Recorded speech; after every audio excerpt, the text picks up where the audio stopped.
Situasi yang berlaku di situ adalah begitu mendukacitakan kerana pelajar, guru termasuk ibu bapa diibaratkan terpaksa menempuh satu perjalanan yang berbahaya dan boleh meragut nyawa. Beliau yang juga Ketua Penerangan Ikatan Demokratik Malaysia Muda berkata, Kerajaan Negeri Sabah perlu mengambil tindakan segera untuk menyediakan laluan yang selamat kepada penduduk di kawasan Nangkawangan. Have fared poorly in international testing. I would certainly say that our education system. Today I will be asking the $1 million question. Do contemporary changes in education, which includes digital learning, AI tools, and massive TVET expansion and the new RMK 13 policies actually help students, especially from B40 and rural families, achieve real social mobility? In other words, can a student from a low-income family in a rural area, for example, like in Sarawak or Sabah, use today's education system to move up to a stable, well-paying job and a better life for their own children? Or do these modern changes sometimes make the gap even wider? So in today's video, I will be breaking down everything step by step, show clear definition, sociological theories with real Malaysian examples, and the latest 2026 policy updates. Bukan rancangan Putrajaya semata-mata. Ia harus sampai kepada anak-anak kita di Sarawak, harus sampai ke Sabah, harus sampai ke Jerlun, harus sampai ke Ceruk Tok Kun, harus sampai ke Nibong Tebal. So before I go even further, let's all make sure that we're all on the same page, especially for you viewers out there. So, what exactly is social mobility? Well, social mobility is the movement of individuals or families between different social and economic positions. It's usually measured by income, occupation, or educational level, even the type of house you live in. Sociologists often talks about intergenerational mobility, how much better or how much worse you do compared to your parents, and intragenerational ability, which changes within your own lifetime. So in Malaysia, we often focus on B40 households. Well, what exactly is B40? You may ask. I'm sure you all know, but I just want to make the video longer. So B40 is the bottom 40% by income. So basically, the lower level of income classed according to their income level for Malaysian citizens, and also rural or orang asli communities, because the government's own RMK 13 plan says education should raise the floor for them while raise the ceiling for everyone. Okay, so you might be asking, you're probably wondering, so what exactly changed in the contemporary educational changes as of right now? Well, first, the huge shift to digital and hybrid learning, which has greatly accelerated by COVID-19 and it's now permanent. Second, the integration of AI, digital literacy and STEM from primary school.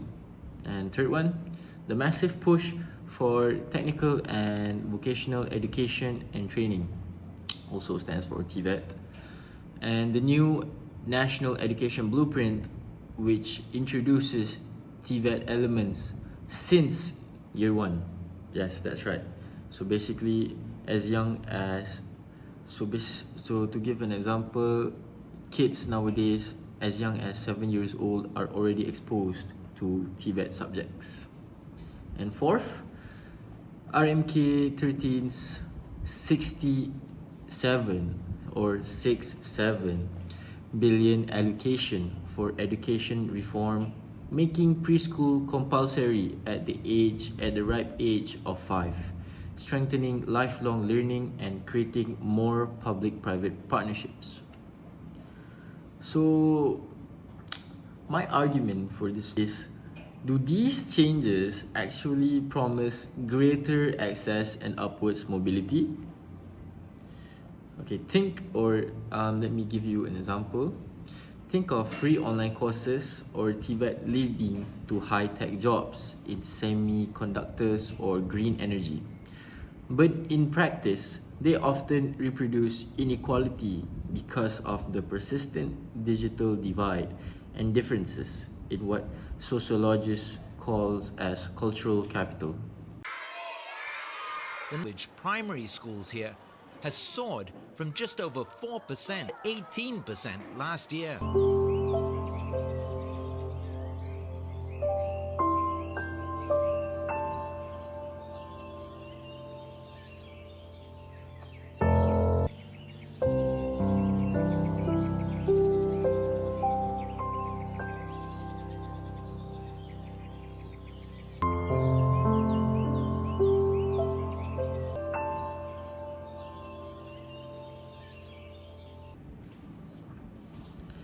So, sociology gives us three big lenses to analyze this. First, functionalist theory says that education is like a fair sorting machine. It identifies talent and gives everyone the skills they need for a complex modern economy. So, basically saying, a bright student from a poor family can rise above. The second one, human capital theory, specifically from economist Gary Becker, treats education like an investment. Spend time and money on learning and you get higher earnings and better jobs. RMK13 basically follows this idea where it pours billions and billions and billions into TVET and digital skills. However, there's a third person. Conflict theory, specifically from Pierre Bourdieu, is often more realistic in Malaysia, despite the government following the functionalist theory. So, Pierre Bourdieu often says that education reproduces social class through cultural capital. The knowledge, the language, the behaviors, and even study habits that middle and upper class families pass on to their children. So, okay, I can sense that maybe you're confused. Okay, no worries.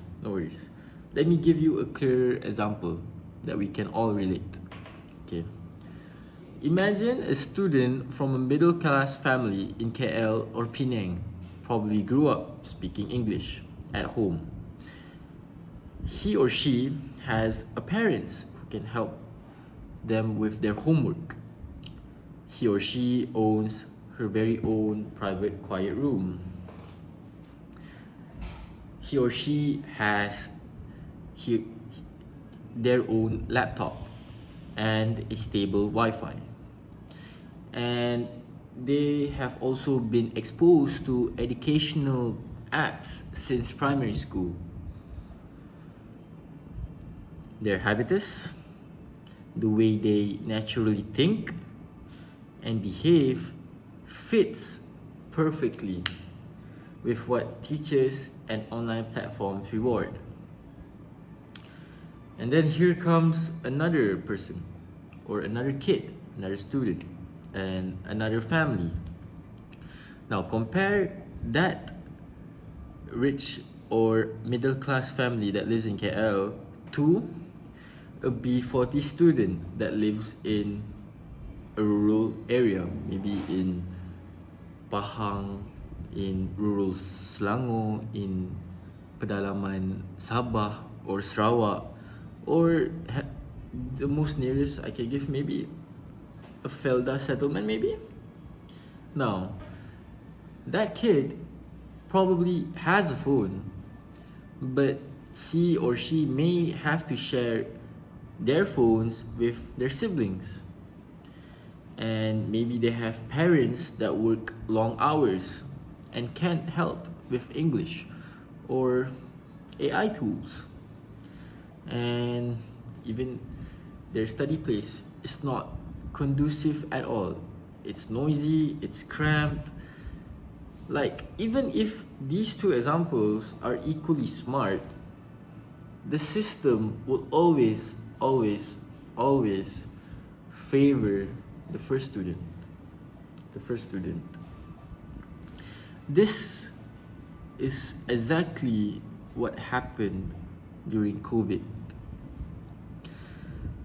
Studies has shown that B40 students experience bigger learning losses because of device shortages, unstable internet. Bordeaux would say the digital changes didn't even level the playing field. They just moved the goalpost to a field where the privileged had already given better boots.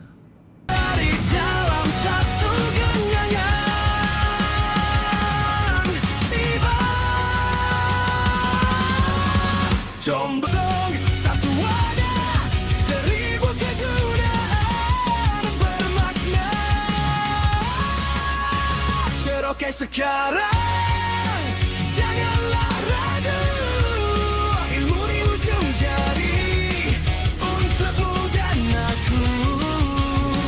Inovasi pendidikan ke arah masa depan. Alright, so now let's look at what's actually happening right now under RMK13 and the National Education Blueprint. RMK13 puts education at the heart of enhancing social mobility with an exaggerating amount of 67 billion ringgit allocated.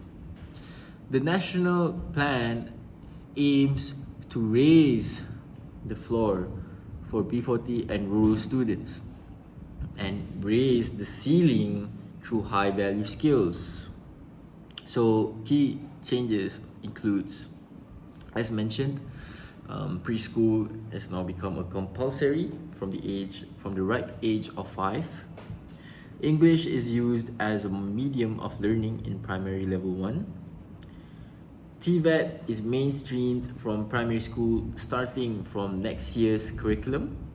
Students can choose vocational paths early instead of only academic routes. Massive focus on digital literacy and AI basics and also STEM. All of this emphasizes on a stronger lifelong learning and TVET ecosystem with industrial partnerships. The new blueprint also emphasizes flexible pathways, micro-credentials, and making TVET as a first choice option, not a second-class route. Now, back then, during my time, and maybe during your time, yes, Dr. Farah, your time, maybe back then TVET wasn't seen as something big as it is now. Now that sounds amazing on paper. A student in a rural school can now learn AI skills online or join a TVET program that leads straight to a job in renewable energy or advanced manufacturing. Public-private partnerships are supposed to give B40 students scholarships and reserve spaces. But here's we need to look closer.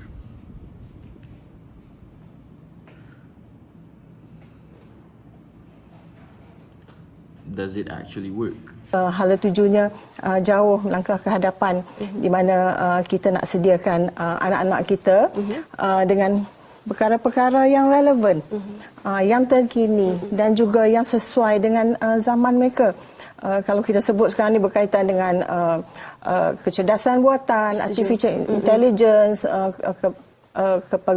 kepelbagaian dalam teknologi. Jadi perkara-perkara itu dititik beratkan di dalam rancangan pendidikan Malaysia. Di samping juga kita akan menitik beratkan dari segi pembangunan karakter anak-anak kita. Bukan hanya mereka mahir di bidang akademik dan juga dalam bidang teknologi, tetapi juga mereka ini bersasia, mempunyai nilai yang baik, yang kita sebut dalam konteks pendidikan karakter. Itu adalah hala tuju kita di mana dalam rancangan pendidikan Malaysia tahun 2000 Well, my verdict, the positive impacts from what I can observe and see and study and read online. First, some B40 students have ultimately benefited hugely from this. For example, programs like Max's 18-month initiative helps low-income SPM students with device and tutoring, leading to better results and higher educational chances. Second, TVET graduates in high-demand sectors, specifically semiconductors and green technology, are seen as the real income jump. From one success story is a young woman from a Felda settlement who completed TVET in renewable energy and now earns enough to support her family and move to a better area. Third, the urban-rural SPM gap narrowed in 2025, showing that targeted reforms are starting to work. However, as much as I would like to tell on the benefits, there are also realistic downsides from this, and it is very real and it's still being widespread. The digital divide has not been gone yet. Many B40 students still rely on their own mobile data, share one device with their siblings, and still have no quiet study place or, in educational context, a conducive learning environment. In rural areas, unreliable internet means they miss live classes or can't submit assignments on time. Post-COVID studies still show these students still fell further behind. Now, Bordeaux's cultural capital explains why. Even with the same online platform, the middle-class students still has parental guidance, better English, and prior tech familiarity. The rural P40 student still does not. This ultimately leads to what people would call credential inflation. You now need a degree plus extra certificate just to compete, which costs even more money and time that even poor families don't have. In short, RMK13 and the blueprint create the potential for mobility, but without fixing infrastructure, teacher training, and cultural barriers, education still tends to reproduce existing inequalities rather than fully equalizes them. However, don't worry, it's not hopeless. We need specific targeted fixes. So that brings us to the next part. Sokongan kepada usaha menganjak pendidikan era digital revolusi industri 4.0, Yayasan UCHAI melancarkan transformasi sekolah rendah Cumbaka YCF kepada program sekolah 4.0. Program transformasi yang menjadi sebahagian daripada program sekolah STEM 4.0 Yayasan UCHAI untuk peringkat Sarawak ini dijayakan di Hub Inovasi Digital Tegas di Miri dengan kerjasama Jabatan Pendidikan Negeri Sarawak. Menurut ahli lembaga amanah Yayasan UCHAI, Ngui Chiu Ing, program ini bertujuan merapatkan jurang digital di sekolah luar bandar yang sebelum ini mengalami banyak kekurangan dan kesusahan. Semoga itu, katanya, menerusi inisiatif ini, kerjasama rapat dengan sekolah dan guru diwujudkan bagi membolehkan kanak-kanak yang terbabit memiliki asas kemahiran teknologi baharu yang lebih kukuh sebelum melanjutkan pendidikan ke peringkat lebih tinggi. Katanya lagi akan menjadi program holistik dengan kandungan pembelajaran yang sesuai untuk sekolah rendah dan sekolah menengah. So, In conclusion, contemporary educational changes under RMK13 and the National Education Policy have huge potential to boost social mobility in Malaysia. But we must always stay critical. Without closing the digital divide and addressing the cultural capital gaps, we risk widening equality instead of fixing equality. Education can be a great equalizer, but only if you make it truly inclusive for every B40 and rural student. So, thank you so much, Dr. Farah, for watching all the way to the end. Thank you.